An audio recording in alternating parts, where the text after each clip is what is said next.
پلانی سەربازی محمود خانە تیشتی بخێنە سەر هاوکات لەگەڵ ئەوەی ئەو لەشکێر کێشەی لە هەورامانەوە کردو بە سلێمانی پلانێکی لاوەکیشی داڕشتووە نەوەک بەریتانیەکان لە هەڵابجە بە فرسەتی بزان کە محمود خان لەم سەفەرایە هێرش بکەنە سەر ناوچەکانی ژێردەسەڵاتی یان لە پشتەوە پەلاماری سوپاکەی بدەن پلانێکی لاوەکی داناوە کە لەو کاتە لە هەورامانەوە هێرش بکرێتە سەر هەڵابجە حاکمی مەدەنی بەریتانی لە شاری هەڵەبجە بەدیل ئەگرن بەریتانیەکان لە هەڵەبجە مەشغوڵی ئەو پلانە ئەبن کە چۆن ئەم حاکمەیان ئازاد بکەن لە بیری ئەوە نابن تازەیتر پەلاماری ناوچەکانی ژێر دەسەڵاتی محمود خان بدەن یا لە پشتەوە پەلاماری سوپاکەی بدەن یعنی هاوکات لەگەڵ هێرشەکەیە ئەو پلانە لاوەکێشی داڕشتووە کە لەوا زۆر سەرکەوتوو بووە و دواتر بە مفاوزاتی عادیلە خانم حاکمە بەریتانیەکان تەسلیم کردوێتەوە. مامۆستا ئەوەی کە گرنگە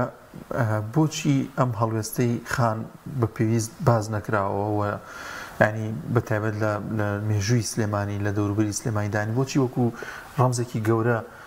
ینی ئەمە بۆ خۆی گرنگە یان یاد ناکرێتەوە بەداخەوە تا ئێستش ئەو کەم تەرخەمیە ئەو فەرامۆشکردنە هەر لە وەکووتم هەم لە دەسەڵاتی سیاسی هەم ئیداری هەم فەرهەنگی سلێمانیا بەدیەکرێت هۆکارە سەرکێکەشی بۆ ئەوە گەڕێتەوە کە ئەگەر ناوی محمود خان بروس پێ بکە چەند ئایکۆنێکی تر کە فویان تێکراوە و کراونەتە ڕەمزی سلێمانی ئەوان ئۆتۆماتیکی ئەبووکێنەوە چونکە بە دەرکەوتنی حقیقەتی محمود خان حقیقەتی مزەیەفی ئەوانیش دەرەکەوێت مەسەلەن یەکێک لەو شتانە کە بنەماڵەی شێخ محمود خۆیان دان بەو ڕاستیانێن کە محمود خان فریاد ڕستێکی باش بووە لە کاتی خۆیان فریای سلێمانی کەوتووە بۆ نمونە مەسەلەن شێخ لەتیفی کوڕی شێخ محمود کە کوڕە گەورەی شێخ محمود بووە یەکەم کەس کە یادداشتی نووسیوەتەوە و ئەم بیرەوەریەی تۆمار کردو شێخ لەتیف بووە لە یادداشتەکانیان تۆماری کردووە ئەوەندانیان بە فەزلی محمود خانە ناوە وایوە لە دەیان سەرچاوەی ترە مەسەلەن بروسکەکانی وەزارەتی مستعمەراتی بەریتانیا یادداشتەکانی ڕەفیق حلمی یادداشتەکانی ئەحمەد خواجە ئەمانە هەموو مەسەلەن یادداشتی عەلادین سجادی ئەمانە هەموو دان بە ڕۆڵی محمود خانە ئەنێن بەڵام لەم دواییانەوە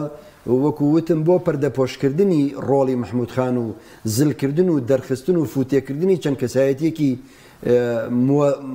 مزەیەفی ناحەقیقی بەداخەوە محمود خان فەرامۆش کراوە و من و دەیان کەسایەتی تریش